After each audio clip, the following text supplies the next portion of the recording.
Hi guys, so I'm just off work and yun, we're gonna go to the community fridge. Titingnan natin kung how can we be of help. Tara, join me and let's check it out.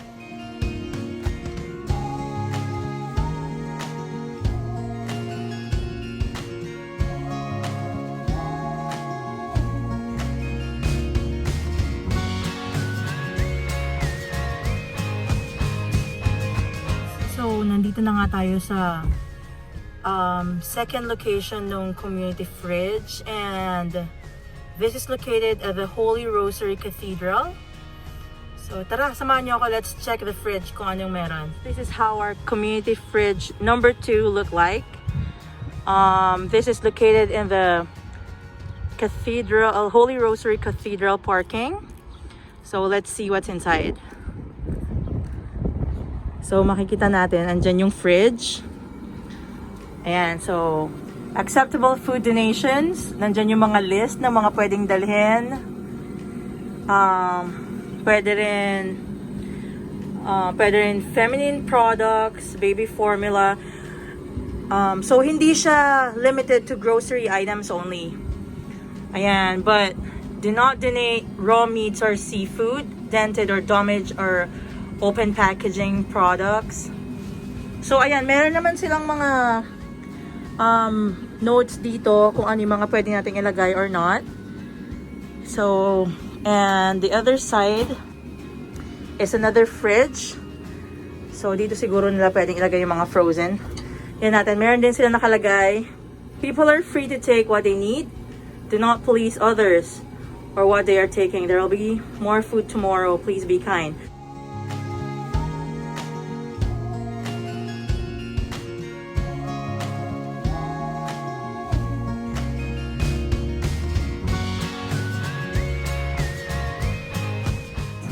Basically all breads. Yan. So they have bagels, they have buns, they have loaf, and they have yogurt and green peppers. So that's all they have for now. From that door, meron pa tayong isang door dito. And let's see what's inside. I think these are for the dry goods. So yeah, so that's all that we have right now. Meron tayong, what's this? Granola. Meron tayong Triscuit. May isang piraso ng Pepsi.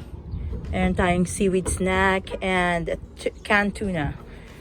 So that's everything for now.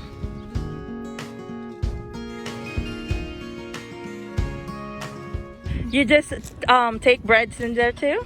Yeah, I did. I'm struggling right now. Oh yeah, no, totally. I'm glad that they can be of help, right? Yeah, thank you. Yeah, you're very welcome. You can come anytime.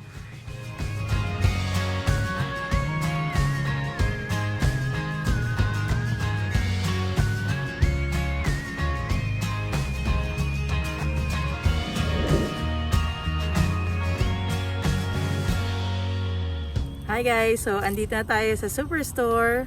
Tara na't mamili para sa ating community fridge.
So, ito lahat yung nabili natin guys. Siyempre, hindi kasama to. So, lagay natin sa fridge later.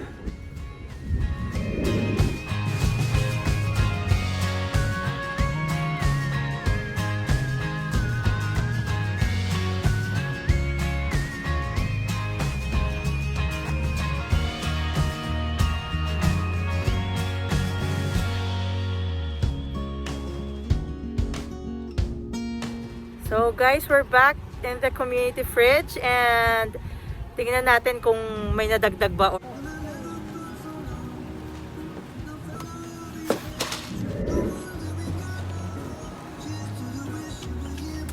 Oh, nice. There's a lot.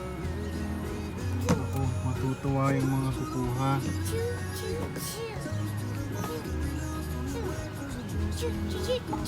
Hi, ate. Hi. Help mommy. Tama rin ba ka? Good afternoon, Father. Afternoon.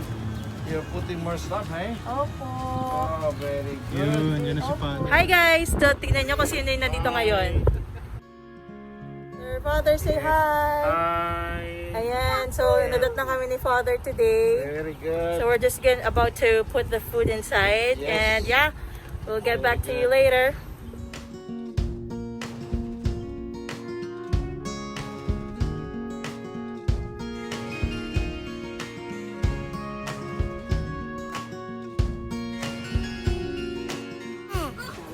Say hi, Max. Hi, Max. Hi.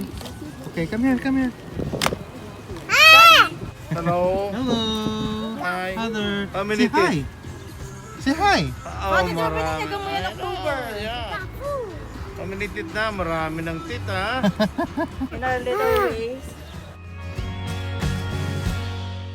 So kung ano yung pwede natin ibigay. Yan sa ano.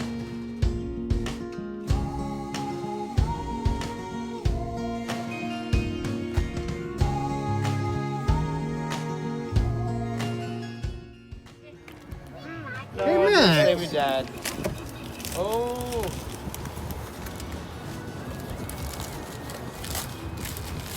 Very nice. Wow. Anak, the milk we're gonna put in the fridge. Okay, get the milk. Oh yeah, you put in the fridge, anak.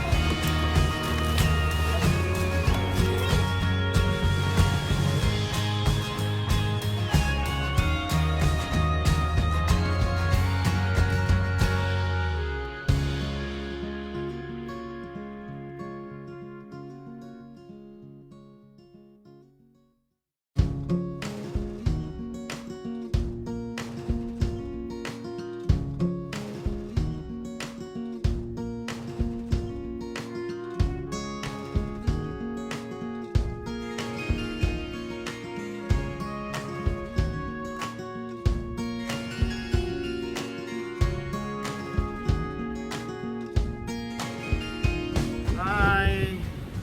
Good afternoon, everyone. Anybody is welcome to come and take some food, and of course, anybody is welcome to also to bring food for people who are in need. Thank you, everyone. God bless.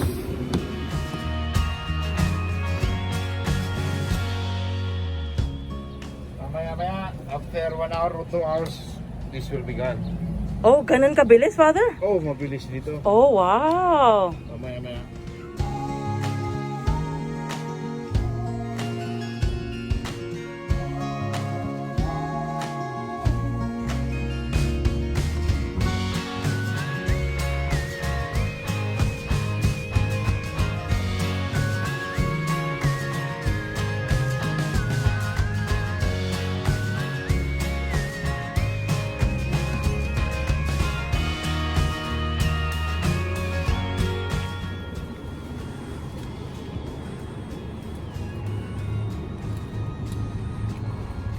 Excuse me.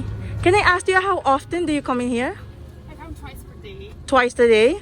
Okay. day, Yeah, right. That's okay. And every time you come, there's food in there? Oh yes, most of the time. Oh, that's nice.